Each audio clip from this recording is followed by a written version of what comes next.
Uy, kaibigan! Bakit ka andito? Alam ko na. Gusto mo rin bang malaman kung paano at kung ano ang mga iba't ibang tutorial online? Kung ganoon ay nandito ka sa tamang channel mga kaibigan. So in this channel is nagtuturo ako ng mga iba't ibang mga tutorial online. Hello mga kaibigan. Ayan. So in this video is magtuturuan ko kayo kung paano mag-create ng account sa FB or Facebook. So every year kaibigan is meron talaga siyang update sa Facebook mga kaibigan. Yan. Every year yan mga kaibigan, kaya station tayo, kaya always tayo manood ng mga bagong content mga kaibigan kung paano mag-create ng account. Ayan. So in this video is turuan ko kayo mga kaibigan. Ayan. Kung napadpad ka dito sa channel ko, ay alam ko naghahanap ka rin kung paano mag-create ng bagong update ng Facebook mga kaibigan. Ayan. So ito na mga kaibigan. Ayan. So sit back, relax at tayo yung mag-enjoy. Ayan. So dito po sa Facebook. So, dito po tayo mag-create ng account. So, tuturo ko po sa inyo yung bagong pag-create ng account dito ni Facebook. Ayan. So, meron sila mga iba't ibang pag-create ng account. So, every year yan. So, magbabago po yan. Number niya po. Kung meron na kayong account, kung makalagin na kayo mamaya. At saka yung password. Ayan. So, dito, mag-create lang tayo ng account. So, hindi tayo dyan. Yan. So, dito tayo. Yan sa may create new account. Yan. So, tap natin yan. At saka dito, get started po tayo ha. Ayan, so tap natin yung get started. At saka dito, yung ating first name, last name. Ayan. So, lagay lang po natin yung ating name at saka yung ating last name. For example, ayan, lagay kong name ko. Ayan. Ay, mali. Ayan. At saka, yan yung last name natin. Ayan. So, tap na natin tong next. Ayan. So, dito, yung set date or birthday natin. Ayan. So, lagay lang natin ito yung birthday natin. Ayan. So, make sure naka 2005 off kayo ha. Ayan. Kasi nga 18 years old na yun.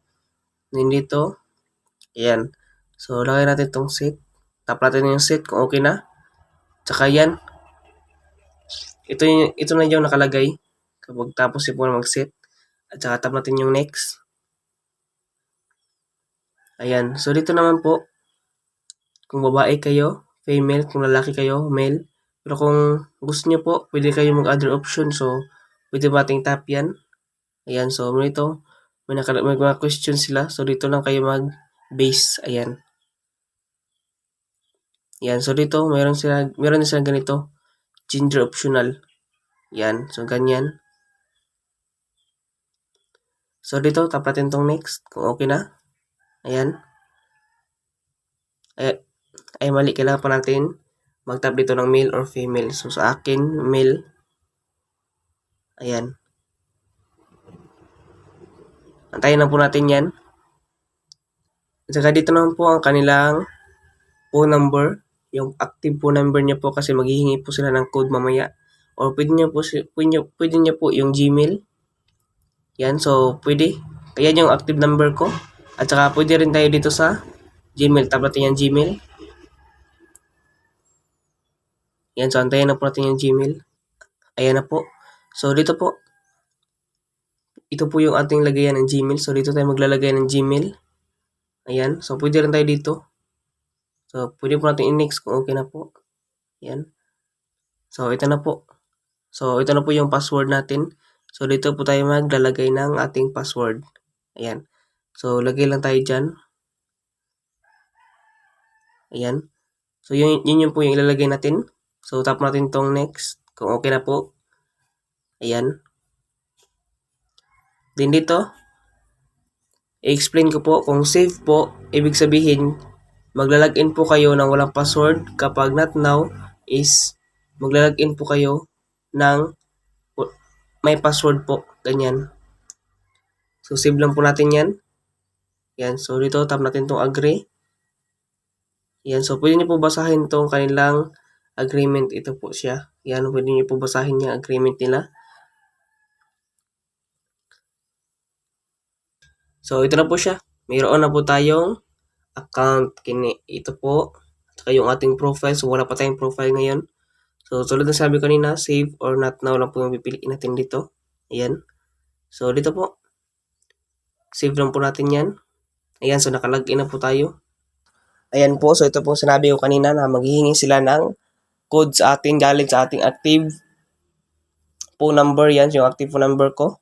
Ayan to, dito po natin ilalagay yung 5-digit na code po na isi-send sa ating phone number. Kaya importante po na mga kaibigan na active po yung ating phone number. Ayan. So dito, kapag hindi po lalabas yun, so pwede po natin tap tong I didn't get an code. Yan, so pwede natin tap yan. So dito, magtatanong sila, pwede tayong sa resend again natin sa ating SMS or message or change tayo ng number kung nagkamali kayo or hindi nagre-receive ng code or pwede na tayo mag-confirm by email. Ayan. So kung wala talaga dyan sa tatlo, so mag-log out na kayo. Ayan. Hindi, joke lang. So ito lang talagang tatlong pupipilian natin. Ito lang siya pupipilian natin, yung tatlong yan. Ayan. So dito, kapag mag-receive na nyo na po, pwede na po natin agad yung in-next. Pagkatapos po. So ito na po siya mga kaibigan. Ayan, so na-receive ko na po ang aking code. Ayan, yung confirmation code ko. Antayin na po natin yan. So, next na siya agad mga kaibigan. So, kapag mayroon na pong code, so direct na po siyang magne-next. So, automatic na po yung Facebook ngayong update mga kaibigan. So, dito po, pwede po tayo mag-add picture kung gusto po natin. Importante po yan para hindi tayo masabi ni Facebook na dami account lang yung ginawa natin. So, lagyan talaga natin kasi iba ng Facebook ngayon. So, kapag makikita nila na hindi nag-active yung account within the 30 days sa pagsisimula ng ating pag-create na account, so, iset na agad na Facebook na dami account lang yung ginawa mo. Kaya, kailangan talaga may profile, ma-set up natin yung setting, ganyan siya. Importante talaga siya. So, kasi, alam naman natin, kahit sa Facebook ay pwede na tayong kumita dito. Kaya, importante po yan. So, kung ayaw nyo naman, kung mamadali kayo, so, pwede na naman natin itong skip. Yan. So, pili na kayo sa dalawa.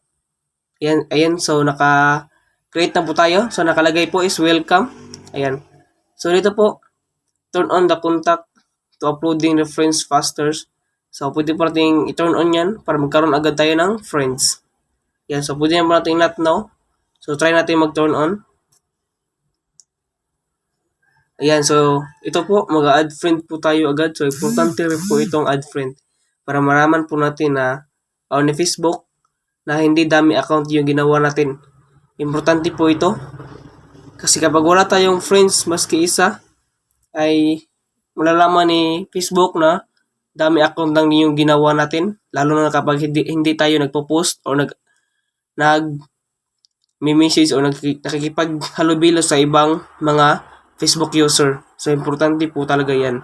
So, minsan akong reject or na disable yung Facebook account ko kasi nga hindi na ako nagkuhan. Kasi totoo naman talaga dami account lang yung ginawa ko kaya yun. Inalis siya ni Facebook within the 30 days. So dito po, pwede tayo dito mag-add friend yan. Tap lang po natin yan para mag-check siya. Yan, so mag-check na okay na yan. Kapag okay na po yan, so almost at least 10 friends po yung ating mga friends. Okay na po yan. So tap po natin yan. Add friends. Ayan, so ito na po yung dashboard ng ating Facebook. Ayan. So ito na po siya, yung dashboard. So, ito na po siya. Tapos na po tayo mag-create ng ating account. So ito po ang ating dashboard. Friends list, video, profile, and notification. So, 3 status bar. Yan po yung ating setting. Ayan. So dito po, kasi may friends na po tayo, kaya madali na po tayong maka-access sa mga post nila. So, yung makikilala nyo, pwede nyo po siya dito. Dito pwede po. Ayan. So, yun lang. Ganito lang po kadali. Mga kaibigan, mag-create ng account. Ayan. So, dito scroll down na po tayo. So, I hope nakatulong to sa inyong video na to. Kung nakatulong po ito, so, tulungan nyo po ako. So, for subscribe and like my YouTube channel to make more content like this. So thank you. Thank you po sa panonood.